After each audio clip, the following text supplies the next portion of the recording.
Social media గ్రూప్లో ఎలాంటి social media గ్రూప్లో ఉన్న వాళ్ళలో రాంగ్ఫుల్ పోస్ట్ చేశారంటే admin would be held responsible. దాంట్లో అడ్మిన్ ఎవరెవరు ఉన్నారో వాళ్ళందరినీ కూడా మేము అరెస్ట్ చేయడానికి ప్లాన్ చేస్తున్నాం. ఇప్పుడు నేను ముందుగా అడ్వాన్స్గా చెప్తున్నాను. ఓకే, నాకు తెలియదు యాజ్ అడ్మిన్ ఎవరు ఉన్నారో వాళ్ళు కంట్రోల్లో ఉండాలి సోషల్ మీడియా గ్రూప్స్. లేదు వాళ్ళు పోస్ట్ చేసిన తర్వాత నాకు తెలియదంటే ఆ పరిస్థితిని అక్సెప్ట్ చేసుకున్న పరిస్థితిలో పోలీస్ లేదు. ప్రతి ఒక్క అడ్మిన్ ఎవరెవరి గ్రూపులో ఇలాగ తప్పన పోస్ట్ వస్తుందో ఆ అడ్మిన్ హెడ్ రెస్పాన్సిబుల్గా మేము ఫిక్స్ చేస్తాం. వాళ్ళు చేయకపోయినా వాళ్ళే కారణంగా మేము మెయిన్ ఫిక్స్ చేస్తాం, వాళ్ళని అరెస్ట్ చేస్తాం 100%. తర్వాత ఎవరెవరు ఈ షేర్ చేస్తారో వాళ్ళు ప్రతి ఒక్కరిని కూడా మేము అరెస్ట్ చేస్తాం.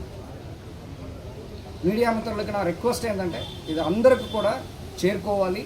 ఇప్పుడు నుంచి ఎవరు పోస్ట్ చేస్తారో, ఎవరు అడ్మిన్ గ్రూప్ క్రియేట్ చేస్తారో, క్రియేట్ చేసిన అడ్మిన్ గ్రూప్లో ఎవరు దీన్ని పోస్ట్ చేస్తారో, పోస్ట్ చేసిన దాన్ని ఎవరు స్ప్రెడ్ చేస్తారో అందరినీ మేము అరెస్ట్ చేస్తాం. అది ఎంతమంది అయినా పర్వాలేదు.